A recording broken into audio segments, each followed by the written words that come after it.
नमस्कार, आदाब। बहुजन संवाद में आपका स्वागत है। आज बहुजन संवाद में हम बात करेंगे फिर से पहलगाँव के बारे में। उसको लेकर के तमाम सारे तथ्य सामने आए हैं, तमाम सारे सवाल कश्मीर में, देश में और दुनिया के अंदर पूछे जा रहे हैं। क्या हैं तथ्य और क्या हैं सवाल? आज हम इन्हीं मुद्दों के ऊपर आपसे बातचीत करेंगे। पहली बात ये है कि पूरा देश और दुनिया में इसका कंडेमनेशन हुआ है। अ, जो पर्यटक थे उनकी जो नृशंस हत्या की गई, बर्बर तरीके से हत्या की गई। पूरे कश्मीर, पूरा देश, पूरा जम्मू सब कोई एक साथ है। यहाँ तक कि जो है यूनाइटेड नेशंस है और पूरे दुनिया के जो देश हैं उन्होंने सबने इसकी निंदा करने का काम किया है। और एक बात भी ये स्पष्ट है कि ये जो कार्रवाई है, ये कार्रवाई क्योंकि पहले लश्कर-ए-तौबा ने इसको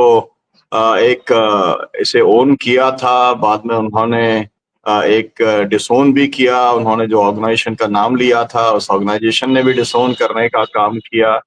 लेकिन सब लोगों के दिमाग में एक बात यही आ रही है कि जो पुलवामा हुआ था, जिसमें 40 देश के सैनिक शहीद हुए थे, उसके तथ्य आज तक सामने नहीं आ पाए।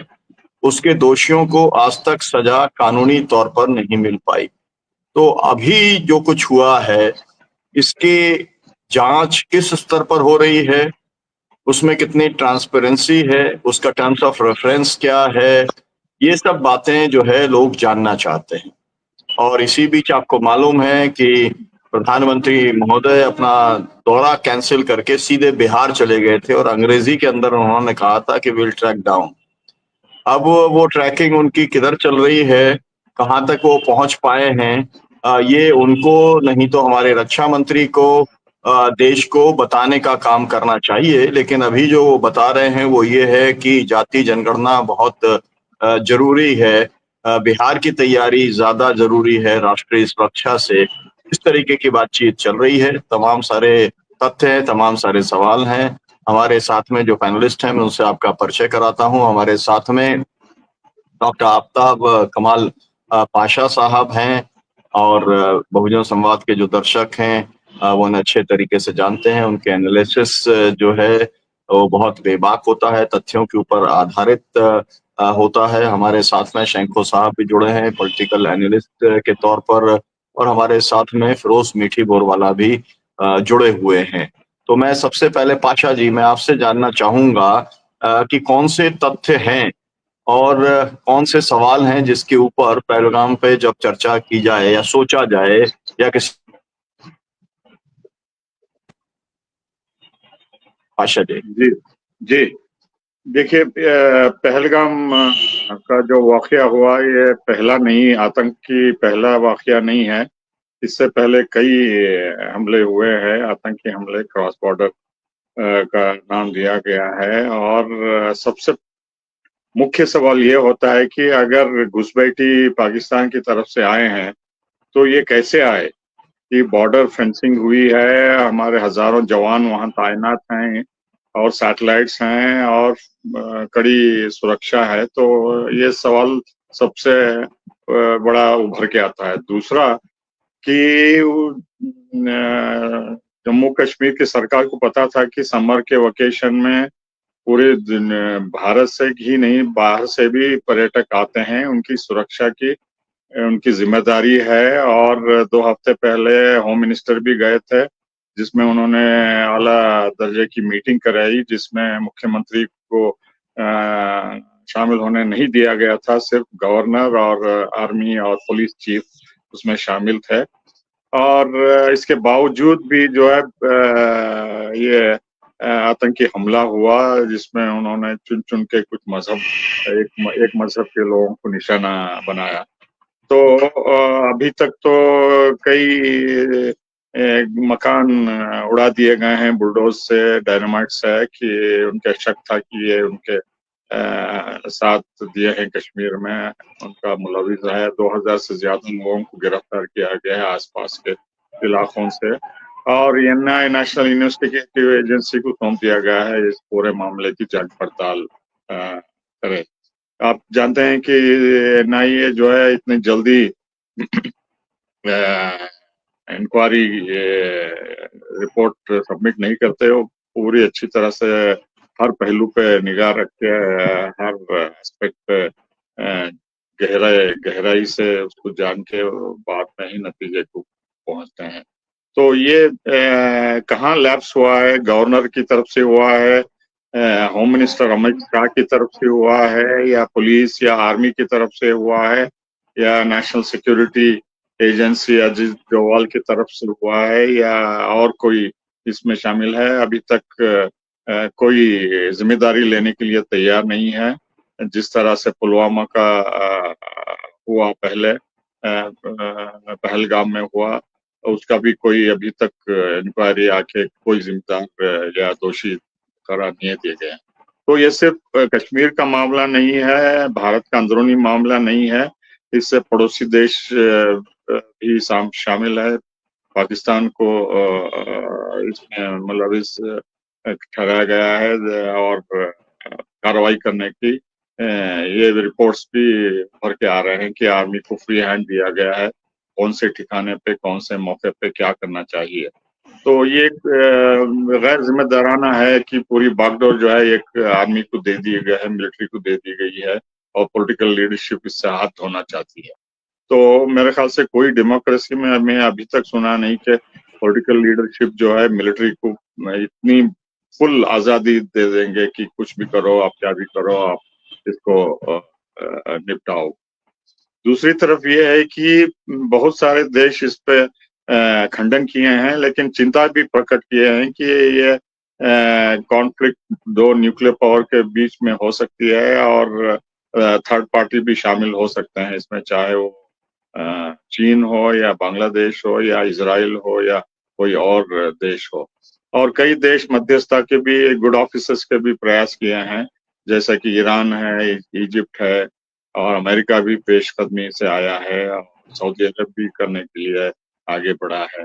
लेकिन जो रिपोर्ट्स आ रही हैं तो इससे पता चलता है कि यूनाइटेड नेशंस में जो हम स्टेटमेंट की तरफ देख रहे थे, तो चूंकि पाकिस्तान वहाँ नॉन इलेक्टेड मेंबर था, तो चीन की मदद से वो वाटर डाउन कर दिया और वो बहुत इनोक्यूअस स्टेटमेंट निकला, नेदर हियर नॉर देयर बोल के। तो यूनाइटेड नेशंस के सेक्रेटरी जनरल भी कॉशन किए हैं, और कल ही फॉक्स न्यूज में जेडी वैंस, अमेरिका के वाइस प्रेसिडेंट, ने भी दोनों को रिस्ट्रेंट और कॉशन किया है कि जंग एस्केलेट हो सकती है और थर्ड पार्टी भी इन्वॉल्व हो सकती है बोल के उन्होंने चौकन्ना किया है, जो कि मोदी सरकार अमेरिका की सपोर्ट की बैकिंग के ऊपर कुछ कार्रवाई करना चाहती थी, जो कि अभी तक नहीं हुई है।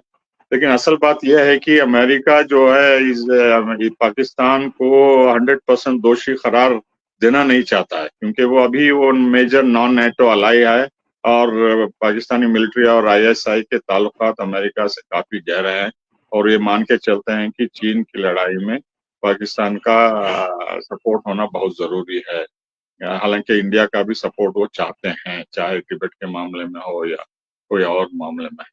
तो ये डोमेस्टिक से जी नेशनल से इंटरनेशनल इश्यू होता जा रहा है, और सभी कंसर्न होते जा रहे हैं कि अगर जो रेड लाइंस पाकिस्तान ने ड्रॉ किया है कि अगर उनकी टेरिटोरियल इंटीग्रिटी को असर होता है या जो कश्मीर का उनका हिस्सा है वो लेने की कोशिश करते हैं, तो वो न्यूक्लियर हथियार भी इस्तेमाल करने के लिए तैयार हैं।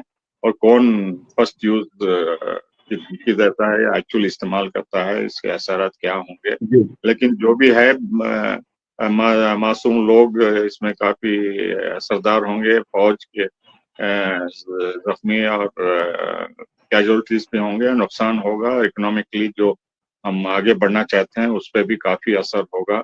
यही जो British divide and rule policy जो कश्मीर को लेके छोड़ के गए थे, उसको इस्तेमाल करके, जैसा कि पाकिस्तान के मिनिस्टर ने कहा कि हम 30-35 सालों से जो अमेरिका बरतानिया चाहता था वही करते आ रहे हैं, और आतंक भी वही मानने को तैयार हैं। तो बरतानिया और अमेरिका इस्तेमाल कर रहे हैं पाकिस्तान को भारत के खिलाफ, और ये तनाव बढ़ा के वो फायदा अपना उठाना चाहते हैं, और हम उसमें फंस गए हैं, ट्रैप हो गए हैं, मैं ये रोकता हूँ। जी जी, बहुत शुक्रिया पाशा साहब। मैं शंकर साहब आपके पास आऊंगा।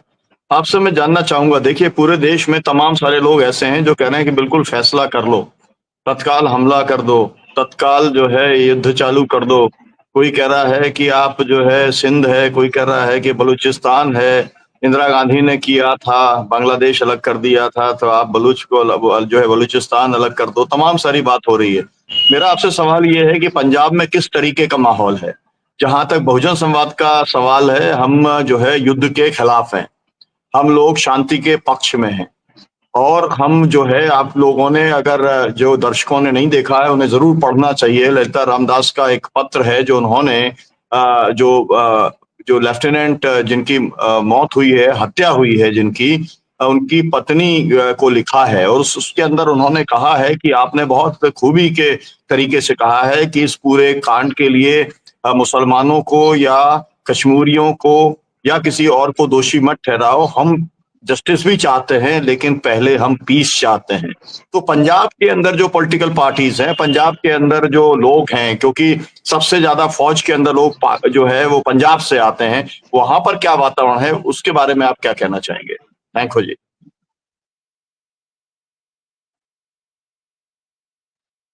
अनम्यूट कीजिए, अनम्यूट कीजिए।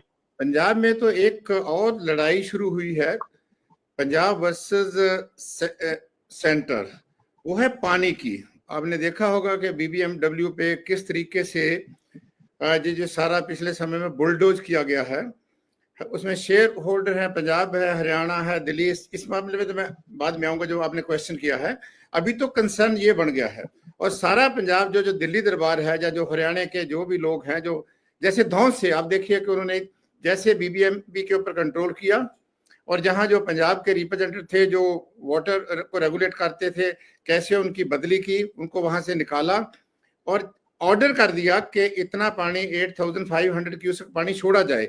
जब कि वो जो हरियाणा है वो अपना पानी, पहले पानी का हिस्सा 103% पहले ही यूज कर चुका है, और पंजाब उसकी जो वाटर रिक्वायरमेंट है फॉर ह्यूमन कंजम्पशन वो 1700 क्यूसेक्स है, उसके बदले 4000 क्यूसेक दे रही है। पर सरकार ने तो धौंस से वहां से जो अपना भाखड़ा से पानी भी छोड़ दिया, पर जो आगे हेडवर्क्स है वो पंजाब में है, वो नंगल में है। सारी पंजाब की गवर्नमेंट वहां पहुंच गई, वहां ताला लगा दिया। यहाँ वाटर वार भी चल रही है, इसके साथ साथ जो देश में हो रहा है, या जो पुलवामा में हुआ। तो आज तक तो पंजाब के लोग, बेसिकली ये बात तो बहुत क्लियर है, अगर वॉर हुई है तो किसने ज्यादा सफर किया? कश्मीर की बात तो है ही है। मेरे ख्याल पंजाब ने बहुत सफर किया 47 के बाद, जितनी वॉर हुई है, वॉर लाइक सिचुएशंस हुई है, तो सबसे ज्यादा जो सफरिंग है पंजाब के लोगों ने किया है। और आपको ये भी याद होगा कि 65 में जब पंजाब, अब उस समय में पाकिस्तान के साथ लड़ाई हुई थी, तो वो विन विन सिचुएशन थी, ना कोई जीता था ना कोई हारा था उस तरीके से। तो लाल बहादुर शास्त्री जी आए थे, तो वहां उन्होंने, क्योंकि वो लड़ाई जो लड़ी गई थी, रिसोर्सेज उस समय इतने ज्यादा नहीं थे, पंजाब के लोग साथ में थे। क्योंकि कोई भी लड़ाई जो किसी के साथ अगर आपने लगा दी है, तो जब तक लोगों की सपोर्ट नहीं होती, लोग साथ नहीं होते, तो वो नहीं होते। तो वहां जाके उन्होंने जय किसान का नारा दिया था। 71 में वार हुई, ये सारा कुछ हुआ। सारी बातें मैं आप इसलिए बता रहा हूं कि वॉर और वॉर लाइक सिचुएशन में अब पार्लियामेंट में अटैक हुआ, तो 1.5 साल तक जो फोर्सेस थे वहां स्टेशन की गई। और हमारे जीरो लाइन के ऊपर जब पार्टीशन हुई थी, तो 279 गांव थे बड़े वेल जो फ्लोरिश विलेज थे। आस्ते आस्ते ये हालात ऐसे बन गए कि इस समय में 58 जो बड़े गांव थे वो डिसपियर हो गए, दूसरे गांव बहुत छोटे रह गए। इनवॉलंटरी माइग्रेशन कंटिन्यूसली होती रही। और जब पार्लियामेंट में अटैक हुआ था, वॉर तो नहीं हुई थी उस समय में, 1.5 साल तक फोर्सेस स्टेशन हो गई, और 1800 के 2000 के करीब गांव है जो 9 किलोमीटर के 16 किलोमीटर के रेडियस के आते हैं, सभी को ऑर्डर किया जाता है कि आप वहां से चले जाइए। कहाँ जाते हैं, कैसे रहते हैं, 1.5 साल तक वहां नहीं पहुंच सके। कहने का मतलब है जो दर्द जिन लोगों ने हंडाई है, हमने जब अपनी स्टडी भी करते थे, इलेक्ट्रोल स्टडी करते थे और स्टडी करते थे बॉर्डर एरिया में, ये सवाल हम पहले पूछा करते थे कि क्या ये जो हिंदुस्तान का पहले भी ऐसा जिंगोइज्म आता था, लड़ाई होनी चाहिए? बिल्कुल नहीं, बिल्कुल नहीं। हमें तो शांति चाहिए और पाकिस्तान के साथ हमारा ट्रेड बढ़ना चाहिए, और ताही दोनों जो हमारा पंजाब है फ्लोरिश करेगा। क्योंकि पंजाब ने सब्र किया, स्ट्रक्चरल विक्टिम पड़ा पार्टीशन का, लड़ाई हिंदुस्तान और पाकिस्तान की होती रही। ये लोग समझते हैं कि क्योंकि वो होता है कि जब देश के साथ खड़े होना होता है, लड़ाई हो रही है, तो फिर उस तरीके से आप उनको सपोर्ट करनी पड़ती है। तो कहने का मतलब है कि जो पॉपुलेशन लास्ट इंच तक पॉपुलेशन है और किसी स्टेट ऐसे में जैसे राजस्थान है, जहाँ आप आगे चले जाइए थोड़ा गुजरात में, वहां तो वो पॉपुलेशन वहां है नहीं बॉर्डर के पास में, तो हर तरफ से जो है वो खतरा पंजाब के लोगों पे मंडराता है। थोड़ी थोड़ी पैनिक शुरू हो गई और ये भी रिपोर्ट्स आई है कि लोगों ने आस्ते आस्ते पीछे आना शुरू किया, पर पंजाब के लोग इस बार बिल्कुल डटे हैं और उनको लगता भी है कि भाई हम जब तैयार नहीं है तो गवर्नमेंट जो होती हैं, सरकारें होती हैं, कम से कम उनको ये तो पता चलता है कि लोग क्या सोचते हैं। लोग बिल्कुल ये सोचते हैं ये अननेसेसरी, क्योंकि बहुत सारे सवाल रेज किए गए हैं। जैसे चाइना की बात अभी की, थर्ड पार्टी इन्वेस्टिगेशन की बात क्यों नहीं होती? जो पुलवामा में हुआ था उसका भी हमें जवाब नहीं मिला। और जिस किस्म का नरेटिव, जिस किस्म की राजनीति और जिस किस्म का ये जो निज़ाम है, जो दिल्ली दरबार है, वो कंस्ट्रक्ट करता है, मेरे ख्याल पंजाब में तो आप पहले ही जानते हो, हमेशा दिल्ली दरबार के खिलाफ जो उनका, तो वो हमेशा खड़े होते हैं। तब सबको ये पता है कि ये जो लड़ाई लड़ रही है, या लड़ाई का जो बात कह दी है, जैसे भी बोला, ये बहुत अनफॉर्चुनेट है। हम कहते हैं कि आर्मी के पास पाकिस्तान होता था, पर हिंदुस्तान के पास आर्मी थी, कि जो हिंदुस्तान के पास आर्मी होती थी, आर्मी जो थी सिविलियन गवर्नमेंट उसको डिक्टेट करती थी। पाकिस्तान अनफॉर्चुनेट वो मोहम्मद यूब खान साहब के समय से लेके वो आर्मी के साथ पाकिस्तान है। तो हम उस हालात में क्यों कम्पीट कर रहे हैं? हमने क्यों फ्री हैंड दे भी दिया था, तो पब्लिक डिस्कोर्स में लाने की या बोलने की उसमें क्या ऐसी बात थी? तो क्वेश्चन बहुत है इस मामले में। जैसे वो कश्मीर वालों ने जो रिस्पॉन्स किया, जिस तरीके से उस घटना को उन्होंने रिस्पॉन्स किया, ऐसे उन्होंने अपना सॉलिडरिटी शो की, या सारे हालात उतने पैनिक नहीं हुए। पर ये बात है कि मुद्दे कहीं और हैं। जैसे आपने बोला कितनी बड़ी घटना हुई, प्राइम मिनिस्टर साहब वहां चले गए बिहार में, और बिहार में जब नतीजे से बात करते हैं, अगर आप वो इमेज देखेंगे तो आपको सारी बात समझ आ जाती है। तो कहने का मतलब ये है कि यहाँ तो लोग समझते हैं, हाँ फिर भी ये करेंगे तो मेरे ख्याल फिर तो जो ठीक है, लोग तो अपने तरीके से करेंगे। पर 100% मैं कह सकता हूँ लोग कोई भी नहीं चाहता, रिस्पेक्टिव ऑफ वो कौन है। अभी जो पंजाब की लड़ाई है, खास करके पानी के मुद्दे पे, सारा पंजाब इकट्ठा है। जो दिल्ली दरबार का फरमान आया है, जिस तरीके से हरियाणा ने उसको बुलडोज करने की कोशिश की, जहाँ जो ऐसी एक किस्म का माहौल खड़ा किया जा रहा है, तो वही मेन मुद्दा है। तो इस तरीके से तो लोगों को पता है कि अगर वो तो झेलेंगे। चाहते वो ये है कि किसी किस्म की लड़ाई ना हो। बार बार जो उठना पड़ता है बहुत मुश्किल होता है। पंजाब पहले ही बहुत पीछे चला गया, हमारी पहले बहुत समस्या है। यही सरकार ने 50 किलोमीटर जीरो लाइन से जो है वो उसको बॉर्डर बेल्ट डिक्लेयर किया है कि हम नशे बंद करेंगे। नशे और ज्यादा बढ़ गए, गैंगस्टरिज्म और ज्यादा बढ़ गया है, और सारी जो समस्या है वो उस तरीके से बढ़ रही है। सिर्फ उन्होंने बंद किया, ट्रेड बंद किया, यहाँ से लोगों की प्रॉस्पेरिटी होनी थी। एक बात मैं और कहना चाहता हूँ, पिछले आपने देखा होगा साल, 1.5 साल से 2 साल से लोगों के बीच में जो पीपल टू पीपल एक किस्म का कोऑपरेशन बढ़ रहा था, और उधर से भी आवाजें आ रही थी, इधर से भी आवाजें आ रही थी कि जो हो गया उसको थोड़ा इस साइड में करके तो लोगों के लेवल पे कांटेक्ट को और बढ़ाया जाए और लोगों के लेवल पे और पास आया जाए। उन्होंने वीजे में भी बहुत लिबरल हो गए, और वहां जो लोग हैं, मेहमानदारी भी ऐसी थी। जो हमारा डैशपुरा बाहर रहता है वो भी वैसे रिस्पॉन्ड कर रहा था। जो ये माहौल बन रहा था पंजाब में, खास करके उस पंजाब में और इस पंजाब में, कि हमारे रिलेशंस बहुत अच्छे होने चाहिए। और हम सबको पता है जब लोग इस तरीके से सोचते हैं। दूसरी तरफ से पॉलिटिकल पार्टी ये डिमांड कर रही थी कि सारे बॉर्डर खुले हैं, आपका बॉम्बे का खुला है, आपका दुबई का खुला है, आपका गुजरात का खुला है, ये बॉर्डर आपने क्यों बंद करके रखा हुआ? और ये बॉर्डर आप उसके खोलने की बहुत बड़ी डिमांड आ रही थी, प्रोटेस्ट हो रहे थे, रैलीज हो रही थी, लीडर बहुत, जब मोबिलाइजेशन हो रही थी, किसान मोबिलाइज हो रहे थे, और अल्टीमेट आप देखिए कि ये जो नई जो हमारे सामने चीज आ जाती है जिसने और सवाल पैदा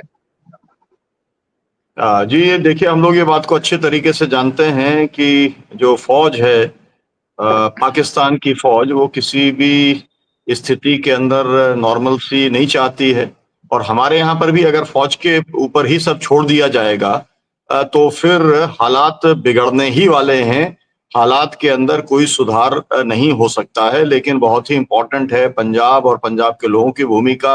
और ऐसी परिस्थिति में जब एक तरीके से युद्ध जो है उसकी आहट आती दिखलाई पड़ रही है, और उसमें पंजाब के अंदर पानी के सवाल पर जो पहले से पंजाब के लोग किसानों के मुद्दों के ऊपर तो वहां सब कुछ चल ही रहा था, और अब पानी के मुद्दे के ऊपर भी आपने एक किस्म की नाराजगी और वो एक एकजुटता भी वहां पर जो पैदा हो गई है। तो ये सब ऐसी चीजें हैं जिनके ऊपर बहुत ध्यान देने की बात है। मैं आता हूँ फिरोज मीठी बोरवाला जी के पास में। मैं आपसे जानना चाहूंगा कि आप जो है तमाम सारे अभी एक अंतर्राष्ट्रीय पर्सपेक्टिव जो है पाशा साहब ने रखा, आप कौन से फैक्ट्स हैं जो आप यहाँ पर दर्शकों के साथ में साझा करना चाहेंगे? कौन से आपके सवाल हैं? जी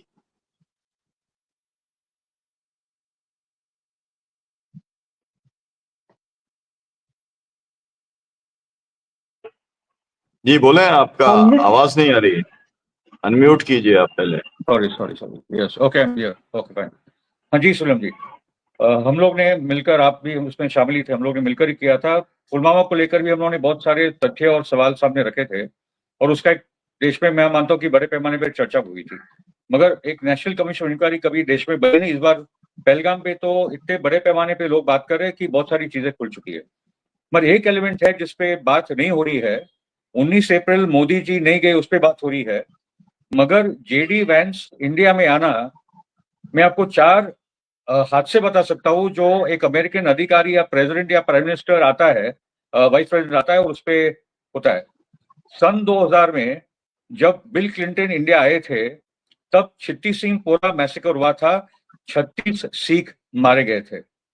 उसमें अमेरिका में जो एक ऑफिशियल रिपोर्ट बनी, वो रिपोर्ट में तो ये आया था कि हिंदू मिलिटेंट्स ने वो 36 सिखों को मारा था। आज भी वो चीजें भारत के कोर्टों में पेंडिंग है। सन 2000 में हुआ। सन 2002 में कालूचक में अटैक हुआ था, जहां secretary of state south Asian affairs Christian रोका आई थी, वो भी अटल बिहारी वाजपेयी के टाइम पे हुआ था। चिट्टी सिंह पोरा भी अटल बिहारी वाजपेयी के टाइम पे। सन 2002 कालूचक अटैक, रोका के टाइम पे भी अटल बिहारी वाजपेयी प्राइम मिनिस्टर थे, तभी अटैक हुआ था। जसवंत सिंह की जो बायोग्राफी कॉल टू ऑनर, उन्होंने ये लिखा कि the attack on the Jammu region was the last straw and it was leading to India-Pakistan war। 2002 में भी ये बात आ गई थी। तीसरी जो घटना मैं कहूंगा वो है ट्रम्प का आना इंडिया में, जब दिल्ली में दंगे हो गए थे, जिसका मतलब है कि जब भी कोई भी अमेरिका का प्रेसिडेंट वाइस प्रेसिडेंट आता है, कुछ ना कुछ होता है। तो जब जेडी वैंस इंडिया में आने वाले थे 4 दिन के लिए, ये अनिवार्य था कि टेरर अलर्ट हो। और उसके पीछे भी आपको बता दूं, सन 2024 में जम्मू रीजन में बहुत सारे आतंकवादी हमले हुए, उसके 10 आपको गिना सकता हूं। जून 24 में तो अमरनाथ यात्रा के टाइम पे 9 हिंदू मारे गए थे, पिलग्रिम्स मारे गए थे। तो दैनिक जागरण का भी एक रिपोर्ट है जो रवीश कुमार ने जिसको रेफर किया है, नवंबर का रिपोर्ट है कि ये आतंकवाद बढ़ रहा था, ये इंटेल की रिपोर्ट्स थी। तो फिर जब जेडी वैंस इंडिया में आ रहे हैं तो क्यों नहीं था कोई टेरर अलर्ट? टेरर अलर्ट था, एमएचए ने दिया था तो भी पता करना है, और नहीं था तो भी पता करना है। और मेरा मानना है कि टेरर अलर्ट होना चाहिए था, नहीं हुआ है जिसका मतलब नहीं आपने खोल दिया है ये अटैक के लिए। ओके, दूसरी जो बात है कि ये अटैक के एक दिन पहले हमको पता है कि 3 केरला के जजेस गए थे और उन्होंने कहा कि फुल सिक्योरिटी लेकर गए थे। वो तो ताजुब में है कि भाई एक दिन बाद इतना सब हादसा हो गया। हमारा बोलना है कि टेरर अलर्ट ना टेरर अलर्ट तो अलग बात है। 2000 हमारे टूरिस्ट वहां जमा हुए, एक बैकग्राउंड है सब चीजों का। 2 भी हमारे सीआरपीएफ के जवान होते तो ये हादसा नहीं होता। दूसरी बात है कि 2023 में सीआरपीएफ की कंपनी हटाई गई वहां से, ये किसने ऑर्डर दिया था? और 2024 में 10 बड़े आतंकवादी हमले जम्मू में हो चुके हैं, तो सीआरपीएफ की छावनी वहां क्यों नहीं लगाई गई, वो भी बहुत बड़ा सवाल है। तो मुद्दा यह है कि आज ही का रिपोर्ट है पेपरों में कि सुप्रीम कोर्ट ने एक पीएल रिफ्यूज किया है कि किसी ने कि भाई इस पे इंक्वायरी होनी चाहिए। तो सुप्रीम कोर्ट बोल रहा है this is not the time to file this kind of case, this will demoralise the forces. अरे फोर्सेस तो हमारी डिमोरलाइज हो चुकी है, पूरा देश डिमोरलाइज हो चुका है, क्योंकि ये बार बार वही कहानी हो रही है और बार बार उसी किस्म के खेल में आम लोग इस भारत भर के मरे। आई थिंक आज जो पेपरों में जो रिपोर्ट आई, हिमांशी जो विधवा है लेफ्टिनेंट कर्नल नरवाल की, सबसे मेच्योर स्टेटमेंट अगर किसी ने देश में दिया तो हिमांशी ने दिया है। We don't want people to go after Muslims and और Kashmiris, we only want peace right now. हम नहीं चाहते कि देश की जनता कश्मीरी और मुसलमानों के पीछे पड़े, हम खाली अभी अमन चाहते हैं। Of course we want justice, हम न्याय चाहते हैं।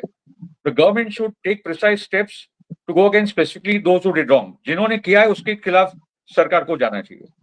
मैं वापस कुछ बोलना चाहता हूं, मोदी जी का 19 अप्रैल का विजिट को कैंसिल करना वो भी एक बहुत बड़ा सवाल है, जिसके कारण आज नेहा सिंह राठौड़ को 11 एफआईआर हो चुकी है। जेडी वैंस सबसे बड़ा रहस्य है उसमें। जेडी वैंस का इंडिया आना, जिसके पीछे बिल क्लिंटन के टाइम पे अटैक, कालूचक का attack at the time of Christian रोका, ट्रम्प के टाइम पे दंगा, तो भाई जब जेडी वैंस आ रहा है, जब पूरा वेस्ट एशिया चल रहा है, जब भारत पाकिस्तान में तनाव है, तो होना ही था। और जनवरी में आपने सीआरपीएफ का पूरा हटा दिया, जो कंपनी थी वो भी हटा दी। So these are the points that we should be focusing on. उसके साथ और एक इंपॉर्टेंट बात बता दूं कि पाकिस्तान में जो बलूचिस्तान लिबरेशन आर्मी है, वहां उन्होंने एक अटैक किया था एक जाफराबाद एक्सप्रेस पे, और उसमें उन्होंने सिर्फ मर्दों को मारा था, बच्चों और औरतों को अलग किया था।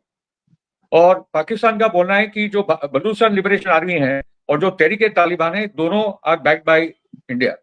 जैसे हम लोग लश्कर तैयबा की बात करते हैं, वो लोग तहरीक तालिबान और बलूचिस्तान लिबरेशन आर्मी और बहुत सारे और फोर्सेज है, दोनों साइड यही खेल चल रहा है। That is the tragedy of south Asia.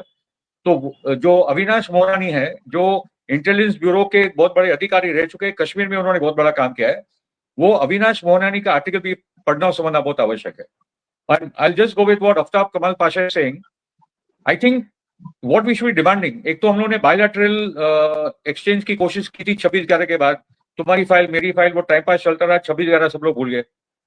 फिर आया पुलवामा, उसके बाद ये फेक बालाकोट स्ट्राइक, हम लोगों ने वो सब भी देखा।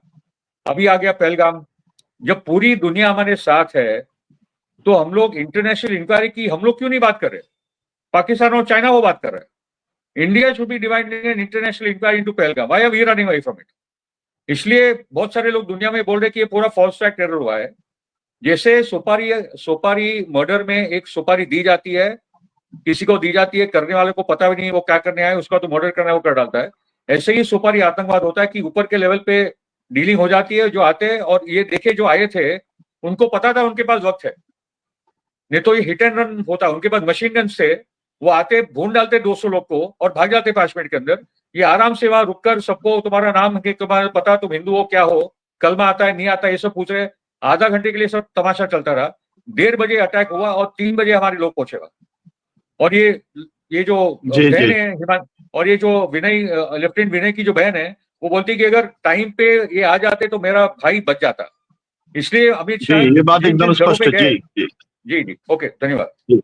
बहुत शुक्रिया। आपने बहुत सारे सवाल रखे हैं, बहुत सारे तथ्य रखे हैं, बहुत सारे ऐसे इश्यूज हैं जो कि डिस्प्यूटेड भी हो सकते हैं। सबका अपना नजरिया है और वो नजरिया रखने के लिए सभी यहाँ पर स्वतंत्र हैं। मैं चाहूंगा डॉक्टर तिवारी जी, आप अपना, अभी 3 मिनट बाकी है, तो आपका समापन वक्तव्य जो है हो जाए। जी सर।